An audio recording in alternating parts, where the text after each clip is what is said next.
सुनो ना, मेरा ना घर जाने का बहुत मन कर रहा है। मैं मम्मी पापा से मिला हूँ थोड़े दिन के लिए। यार मुझसे मत बोला करो ये सब चीजें। तो ये तुम जानो और मम्मी जाने। मम्मी जी, मैं कुछ दिन के लिए अपने मायके हूँ। बहुत दिन हो गए मम्मी पापा से मिले। कुछ दिन रह के लौट आऊंगी। बहू तेरी दिक्कत क्या है? हर तीसरे चौथे महीने तुझे मायके जाने की लग जाती है। क्या नाटक है ये? मैं ना सब समझ रही हूँ तुझे। तुझे बस है ना काम से बचने के बहाने चाहिए और कुछ नहीं। हाँ मम्मी, मेरा भी सारा शेड्यूल खराब हो जाता है। इसको लेके आओ, इसको छोड़ के आओ, और तो और मेरा सारा काम में भी नुकसान हो जाता है। सही कह रहा है साहिल। असर को लाने ले जाने के चक्कर में एक काम छोड़ दे करना। तुझे पता भी है कितना नुकसान हो जाता है इसका। मायके छोड़ आओ। पर मम्मी जी 6 महीने हो गए मम्मी पापा से मिले। मुझे बहुत याद आ रही है उनकी। रोज की रोज तो तू अपना वीडियो कॉल पे वो बात करती रहेगी तो अपनी माँ से। फिर भी क्या कसर रह गई तेरी? अरे हमें देख, जब तो फोन भी नहीं हुआ करते थे, हमें तो साल साल भर हो जाया करता मायके गए भी। पर मम्मी जी, मैं कौन सा बार बार घर जाने की बात कहती हूँ। अब साल में 2 बार तो जा ही सकती हूँ ना मम्मी पापा से मिलने। तुम्हें सिर्फ मायके जाने की लग रही है। यहाँ का ध्यान कौन रखेगा? मेरे को ऑफिस जाना होता है, मेरा खाना कौन बनाएगा? और मम्मी का खाना कौन बनाएगा? देखो कुछ ही, ये बार बार मायके जाने की जिद मत करा करो। अब यही तुम्हारा घर है, इस घर की चिंता करो और इस घर को संभालो। ना, इस चीज का कोई ध्यान नहीं है इसे। मायके जाना है बस। पर मैं तो अपनी सारी जिम्मेदारियां पूरी करती हूँ। आपको टाइम पे ऑफिस भेजती हूँ, मम्मी का ध्यान रखती हूँ।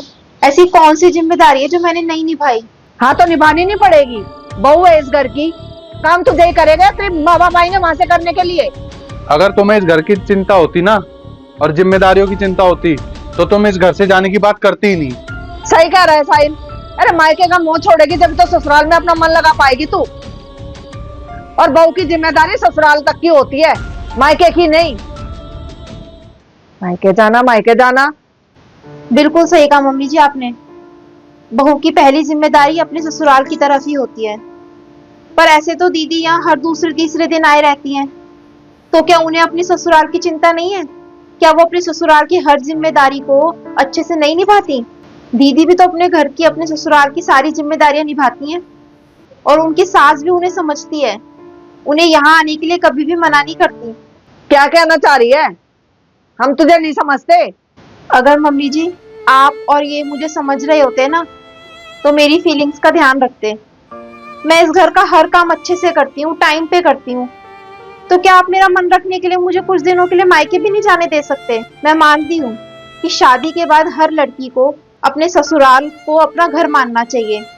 पर जब एक लड़की अपने ससुराल को अपना घर मानती है, तो ससुराल वालों का भी तो फर्ज बनता है कि वो उस लड़की को उसके माँ बाप से मिलने से कभी ना रोकें। कितनी अजीब बात है ना मम्मी जी। एक लड़की जिस घर के लिए अपने माँ बाप को और उस घर को छोड़ के आती है जहाँ उसका पूरा बचपन बीता, वो लड़की अपने ससुराल को अपना घर बना लेती है, उसको अपना घर मानती है। पर उस घर के लोग उस लड़की को अपना नहीं बना पाते।